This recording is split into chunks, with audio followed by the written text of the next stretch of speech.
is Merman. Jason Mewes, who is the best friend of Kevin Smith, plays Stinkor, which is pretty funny. Stinkor, that's the best. Justin Long is Roboto. Tony Todd is in it as Scareglow. Scareglow. Yeah, I don't know. That's pretty crazy. Phil Lamar, I think he's from something. Hero. Harley Quinn, which is his daughter. Kevin Smith's daughter is Alina. She looks miserable. Tiffany Smith. And, yeah, that's about it. I like the fact that Jason Mewes is Stinkor, because I think that's pretty funny. I've also never watched... You've never seen He-Man? No. You seem like a He-Man guy. I will watch this for sure, but I maybe turned it on as a kid. I don't think I've ever watched it. You never had any He-Man toys? Those big men? I mean, he does have the glutes for it, so I think I would like to handle him as a toy, but no, I don't remember it unless I blacked it out. There were some dark years when I was a kid, like 5 through 7 is a little blurry. You just remember the big pecs? I do. And Skeletor, someone very bony being inside me, it was weird. Oh my god. That's not the way that this thing works. Oh, jeez. Yeah. So on a scale of 1 to excited? Because I don't know what He-Man is, I'm going to give it an 8. The cast seems cool. The animation looks kind of good. And Netflix needs some good shit, so I'm excited. I just remember there's some really good Robot Chicken sketches that are all about He-Man and the, and then pumping weights all the time. Oh, really? Pretty funny, yeah. What is do you know the overall premise? Is it just like Skeletor's evil? Well, what's the name of it it's Masters of the Universe Revelation, right? Yeah. And then, there's been some rumors that it's a little wokey. Oh, Christ. But Kevin Smith swears it's not and thinks that it's going to be good. So I have no idea what this is going to be like. They're saying that maybe He-Man gets shelved. I'm not sure. That would be dumb. Yeah. Is it the sword that gives him the power? Yes. Okay, so he's like Zelda. Something like that. Or like Link. Yeah, probably like that. Oh. Yeah. So you could just play Legend of Zelda instead of this. Except for there would be less fun characters because Legend of Zelda only has like Link. And they don't Gandalf. talk. No, yeah. Gandor? Ganondorf. Ganondorf. Yeah. Gandalfdorf. Gandickledolfs. So, yeah. I think this looks good. I'll give it a shot. We'll give it a shot. We'll give it a review. We'll see what happens. Yeah. And then let's move on from it's not really a comic book, to another comic book thing, which is Marvel being canceled in China. Oh, it's because of the Eternals? Oh, yeah. Mm-hmm. Oh, geez. Wait. Their biggest movies that they're hoping that will go well over in the Chinese market are the Eternals and Shang-Chi. And they're saying China's going to block both of the movies, apparently. Really? They had a list of movies. Well, apparently the director of the Eternals, who is, what's her name? Chloe Zhao. Yeah. She's considered a person non grata in China. She also just won an Oscar. They redacted all of that off of the Chinese internet, and they don't care. Did they really? Yeah. Isn't she Chinese? Yeah, but she said something about that when she grew up, that China was full of lies, and she was surrounded by lies. So they're like, yeah, you're done. Oh boy. They're done. There's no hard evidence that they're going to ban it, but it seems they deliberately left the movies out of their U.S. release dates, and all movies that go through China have to go through the state, so they have to have state approval. So you'll see a list of what's coming out, and they're not on the approved list. So the Eternals is knocked out, and I don't know why. I think Shang-Chi has something to do with the actors there too, where they may have said things that they don't like. So they're using all Chinese actors that hate China? That's a good question. I don't know. She is a Chinese-born director. She won Golden Globes and Oscars, I guess, for Nomadland. Yeah. And then, she has a quote from 2013. It goes back to when I was when I was a teenager in China, being in a place where there are lies everywhere. The second quote was a misprint, she claims, which is the U.S. is now my country. And then she says that the U.S. is not my country. Wait. Oh. So let's throw her out of the U.S. Like, what are you doing, lady? You're cutting both ends of the same rope here. That doesn't seem like a good idea. They're saying that Shang-Chi might get it because the nationalists don't like it because there has something to do with the character Fu Manchu, which was a villain that does not is Shang-Chi's father, but it was not a character that Marvel owned the rights to, so they're changing it to the Mandarin or the Mandalorian. Mostly boy. The Mandarin. Yeah, so China hates Marvel anyway. No, they actually love Marvel movies. Oh wait, they hate Star Wars. Yes, that's right. Well, now they're gonna hate both. Now they're gonna hate them all. So the official Communist Youth League paper in China warned back in 2019. They're like, just because you're announcing Shang-Chi does not mean we want anything about to do with it. I gotta get out of my Disney stock. They're going down. Yeah, they need to stop trying to placate the Chinese market. Stop making things for the Chinese market. Just do your thing, people. Yeah, and hire hot people. Yeah, they don't want to see old, unattractive people. China loves hot people. That was their criticism of. Like Daisy Ridley looks a little too boyyish.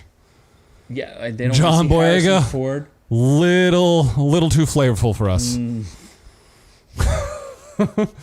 I almost spit my drink out there. Oh my god! Yeah, I thought you were gonna say something else.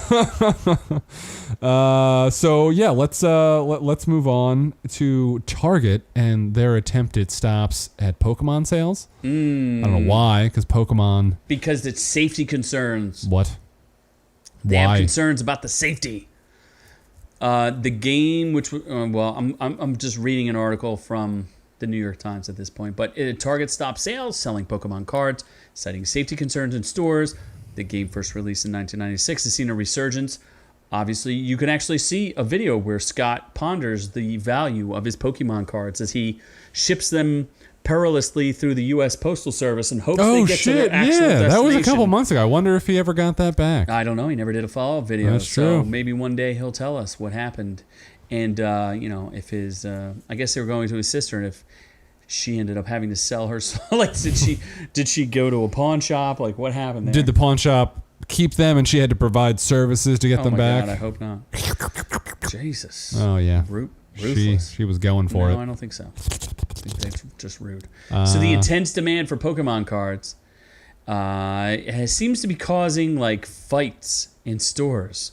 They halted it out of an abundance of caution on Friday because there's unruly behavior amongst customers and long lines outside the stores waiting for restock. You took my booster pack, man. A paper signed by store management that cards would not be stocked due to the inappropriate behavior of customers and increased demand. Oh my god. I didn't even know about this. Someone just was fighting over a card and then they just took it and the guy just starts masturbating on it and it was like, all right, if you want to take it. No. What? No. If you want to take, well, now it's worth nothing. No, it's unopened, so you gotta you just wipe it off. Yeah, you could if you really wanted to. God. Like I would wipe it off. Apparently, yeah. It's really difficult for collectors to get their hands on cards.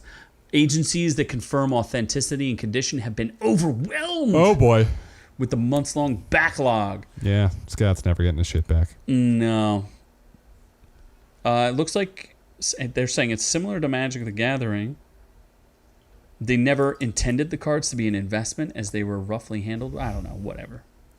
Rare Pikachu card, here you go. Oh, Jesus. Was traded for an estimated $900,000. Worth of cards in December. Holographic Charizard sold for $311,000. Yeah. Woo! Logan Paul, a YouTube star, has spent millions on the cards. Dude, that guy just throws money away. Wow.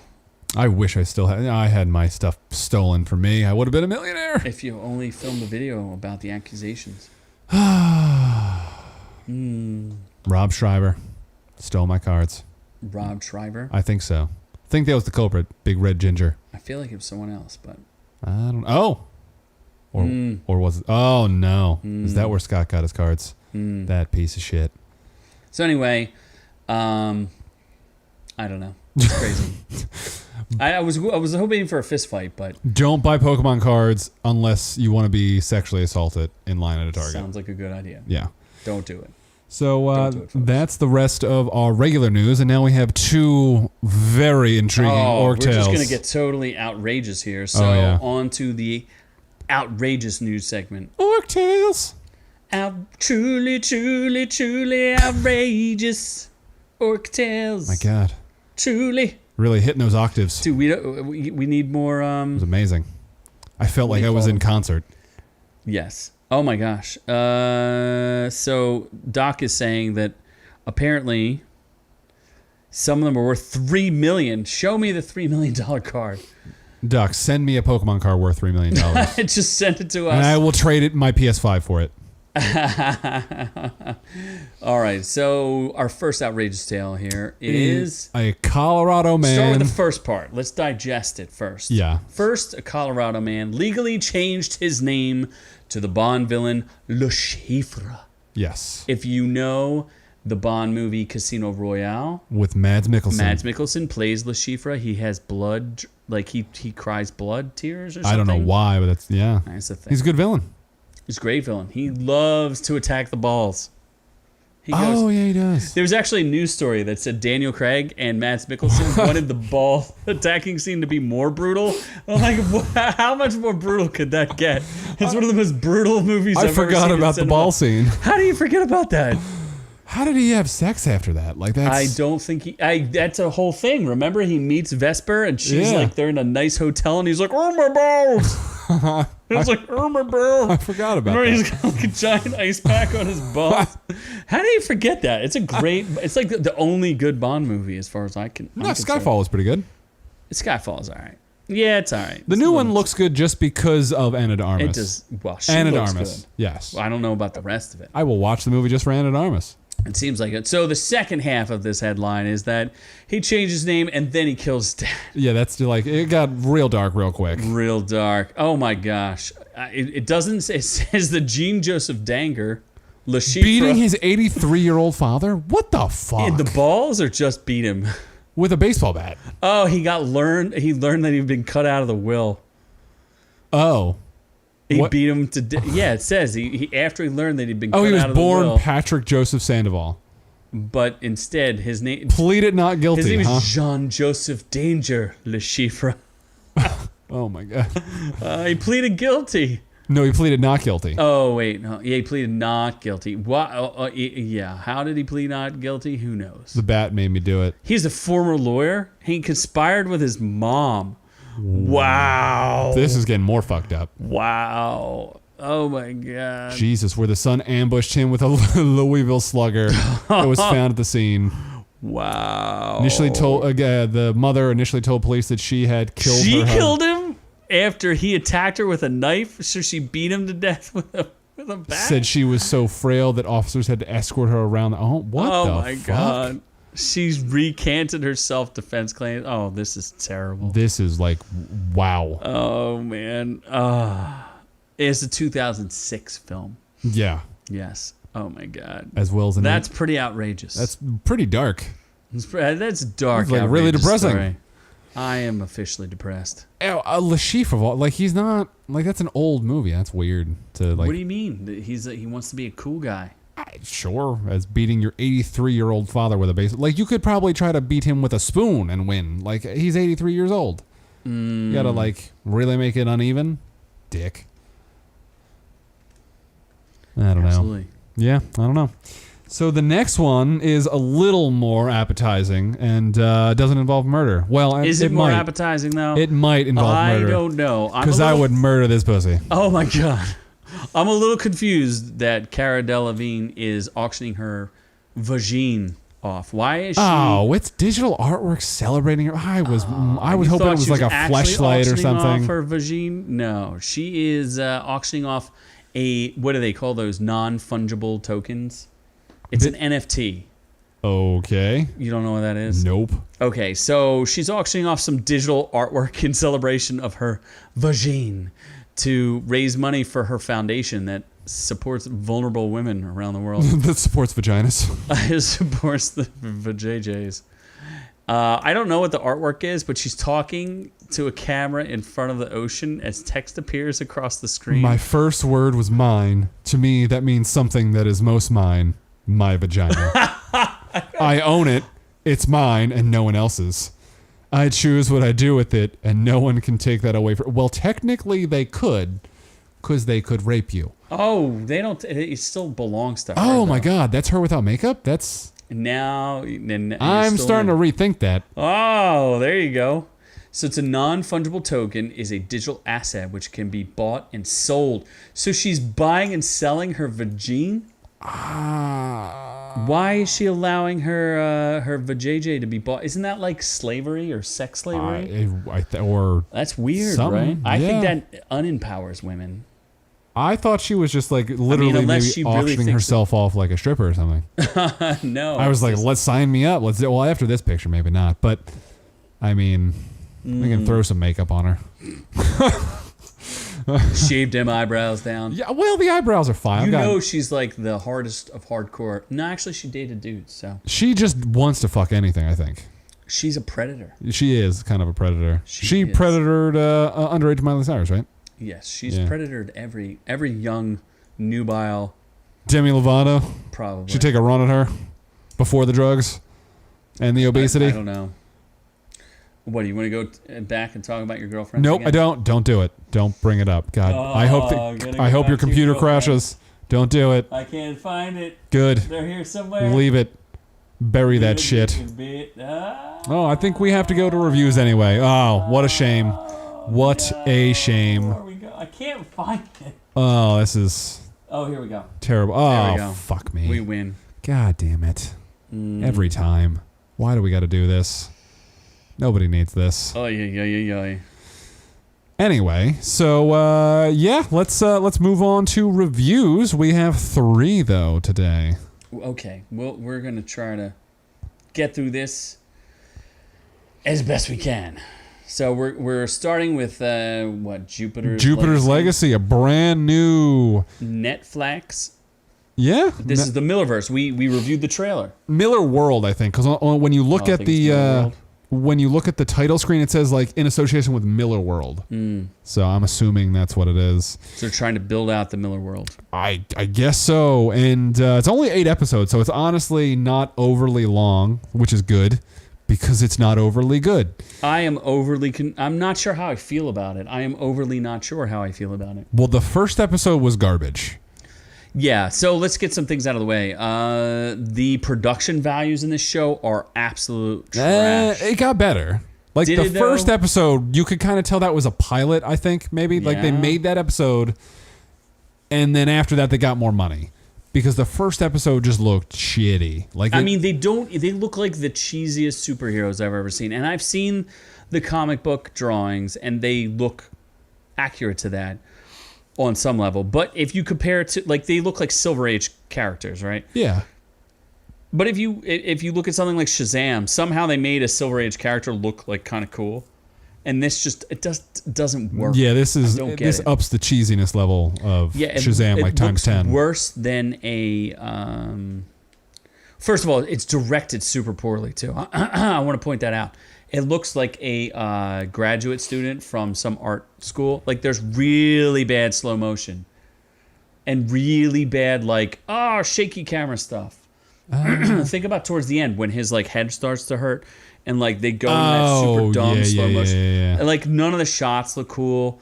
Like it's like they wanted to emulate Zack Snyder, but don't know why or how Zack Snyder does it. They want to emulate it, but they just don't know if they don't know how to make it good. Yeah, so I guess the series info, why don't you read that so people have an idea of what the summation of it is? Yeah, it's not very clear in the show because they take a long time explaining shit. So after nearly a century of keeping mankind safe, the world's first generation of superheroes must look to their children to continue their legacy.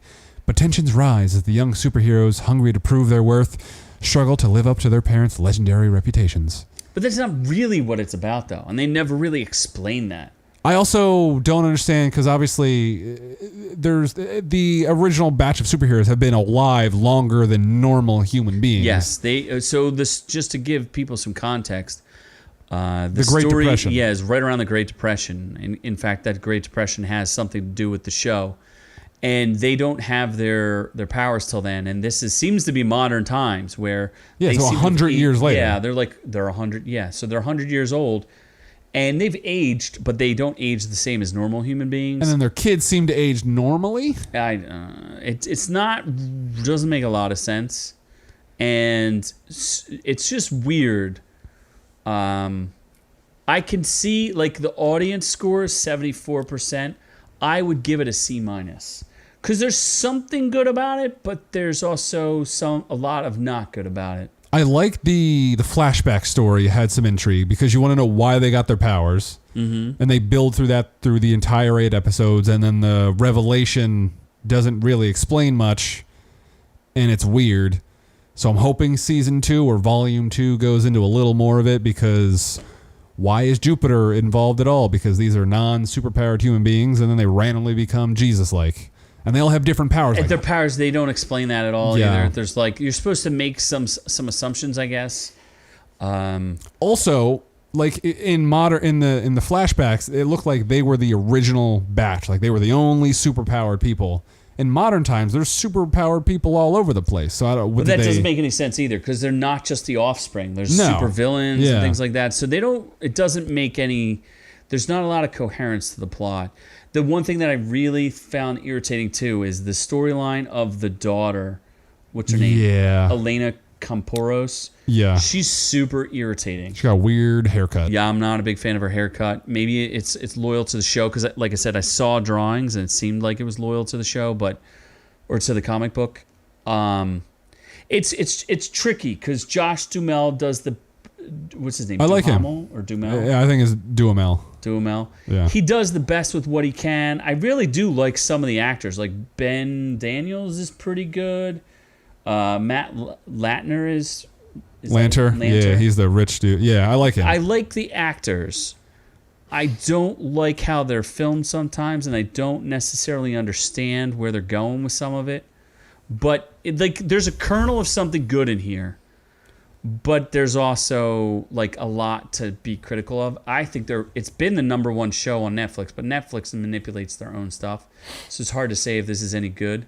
I feel like they're trying to be overly mysterious. Yeah. And they're not. Like, it could be a good show if you gave more context, but there's just no context for what's happening. It's not The Boys. It's not as good as The Boys. Oh, hell no. And it's not as good as Invincible. Not even close. So that's really hard competition. The fights suck. Is it better than Umbrella Academy? 100%. I liked it better than Umbrella Academy. I cannot. I'm not. Because I was going to say, that's the closest Netflix superhero show, I guess, right? Yeah, this is substantially better, for sure.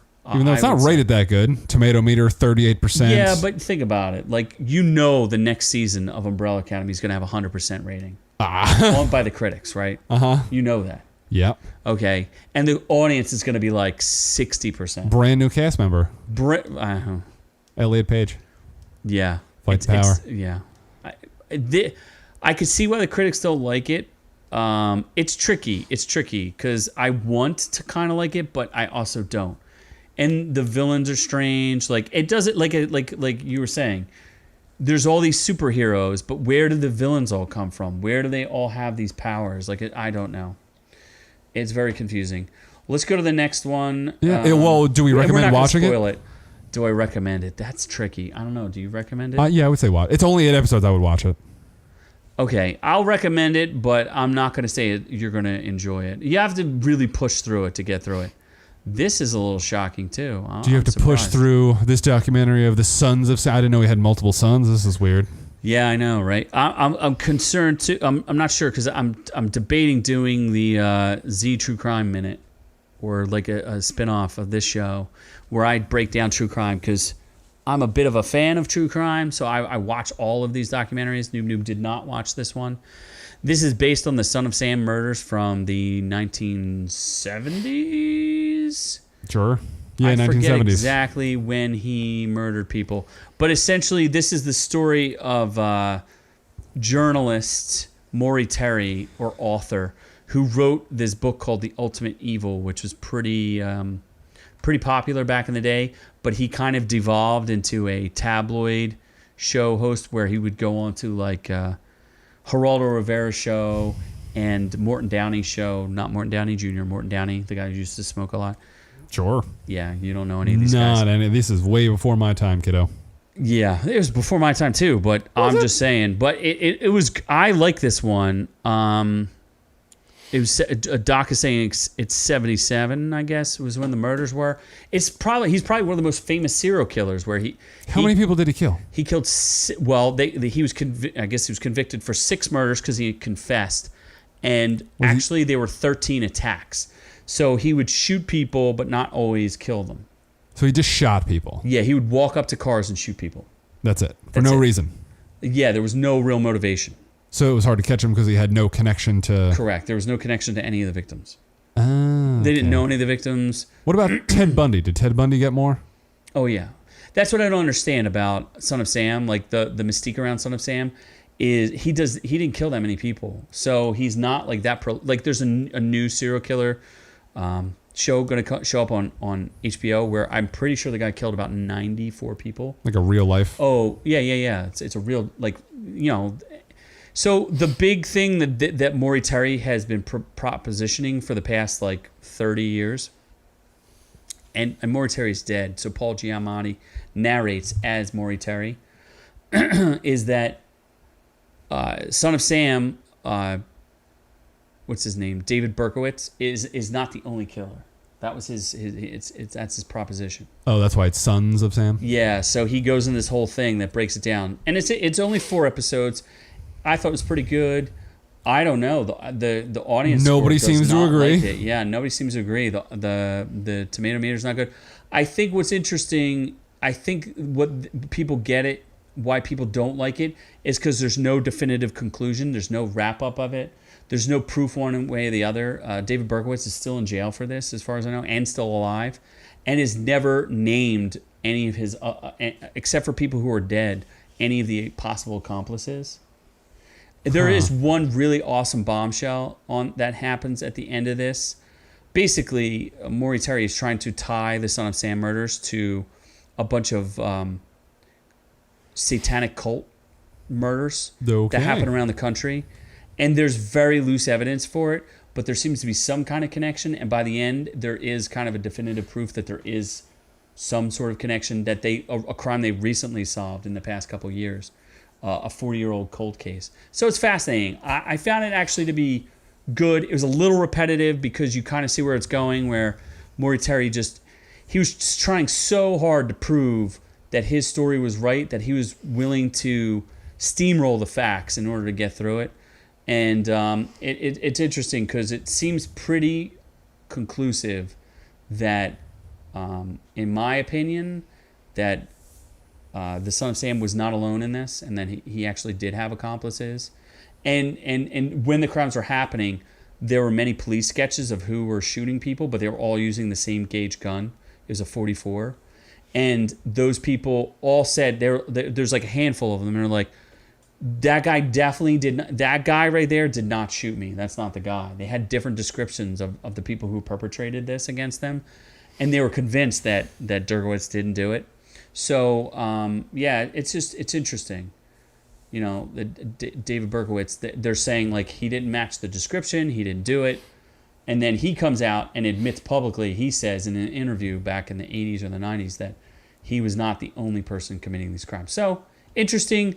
I recommend it highly. I think it's way better than a 57. But if you're looking for definitive answers, you're not going to get them. This is really the story of a journalist who descends into his own little private hell, where he's trying way too hard to solve these crimes that don't seem to have a definitive stamp on them. Well, okay. If I like true crime, I would be more intrigued. But you don't. I don't, no. I can't remember the last true crime thing I've watched.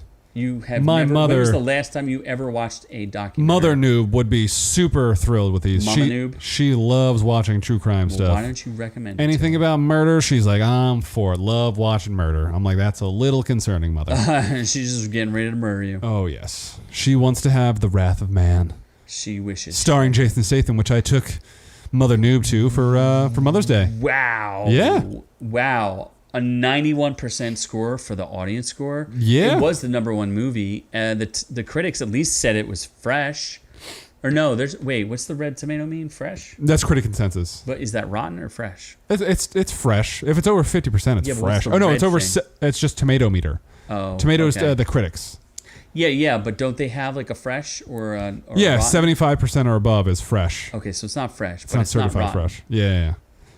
So it's Guy Ritchie, the guy who did the Sherlock Holmes movies. He did. Oh, look, there's a critic consensus and audience says, but we'll get to those. Yeah, and what he did the movie The Gentleman with Matthew McConaughey, and he does ensemble cast movies. This is not really an ensemble cast movie, but it does have a lot of people. Starring Jason Statham in a Jason Statham-y role, and he is where he just kicks people's asses. He's a badass. Yeah, it's Guy Ritchie. If you've seen The Gentleman, this is basically The Gentleman with the Jason Statham twist on it. Did Guy Ritchie direct this? Yes, he did. Oh, he did. Okay, yeah. I didn't know this was a Guy Ritchie film. It was. Yeah, so it's a very convoluted plot because you start point A starts off, then it goes 5 months later. Then it goes on a little bit, then it's 3 months prior. Then it goes to another set of storyline characters, then it runs concurrently. So it's very convoluted in where it's delivering its message. But the action's fantastic. Jason Statham is awesome in it.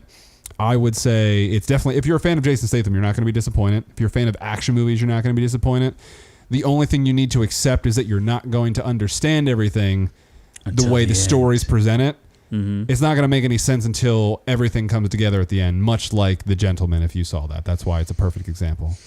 So, although in this one, it's kind of weird. He's this shady overlord kind of person, and he is a one-man wrecking. He is fucking invincible. It's impressive. It was awesome. And Post Malone's in it, which is hilarious. He has a guest appearance. I did hear that. Yeah. The one thing I didn't like story-wise is there's a set of characters that are doing stuff, and their initial reason for doing it makes perfect sense. It's fine. And then they just ramp up they go from 0 to 100 with no real reasoning, and it wouldn't really fit the character molds, but that's a kind of a minor gripe. And it has twists because it's a Guy Ritchie movie and the motherfucker loves twists. But overall, I would say it's a very enjoyable movie, and Jason Statham is awesome. Yeah. Well, the critic consensus is wrestling just enough stakes out of its thin plot. Wrath of Man sees Guy Ritchie and Jason Statham reunite for a fun, action-packed ride. The audience says the flashback-fueled revenge story takes a little time coming together, but Jason Statham fans are in the mood. Jason Statham fans in the mood for action-packed, very violent film. Definitely, it is a very violent film. I mean, I feel like your summation was exactly that. Yeah. So you recommend? Oh, absolutely. And Mother Noob. Yeah, I'm going to buy this movie for sure. She loved it. Yeah. So maybe we'll get a giveaway in the future. Yeah, it's definitely. Oh yeah, this movie is definitely worth watching, especially for free. Want to give it away for free? Yeah. I was very glad I saw this. Okay, well, that sounds like a good recommendation. So it looks like we had many recommendations this week. Plenty for you guys to watch out there. Many YouTube failures. Many YouTube failures. We're not sure what's going on there. We'll have to write a letter to Noob. Not Noob to. Well, YouTube. We're going to start our own thing. Our boom tubes.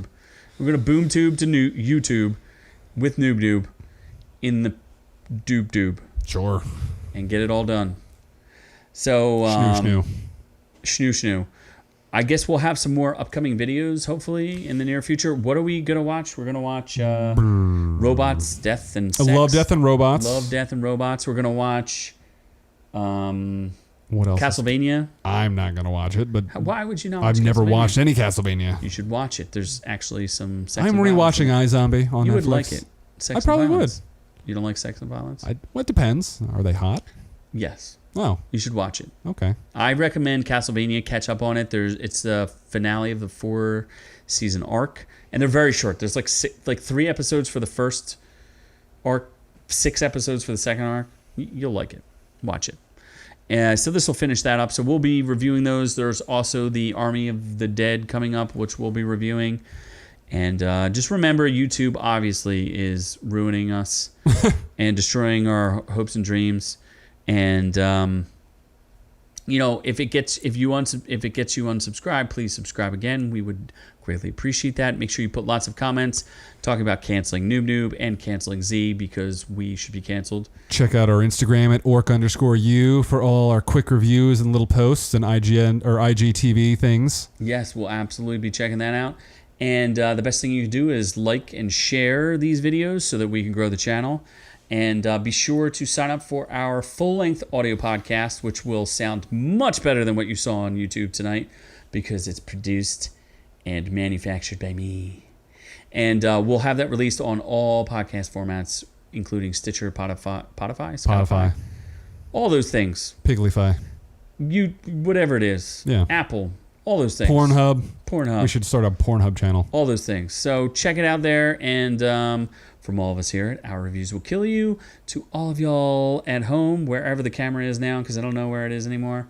And on to the next one.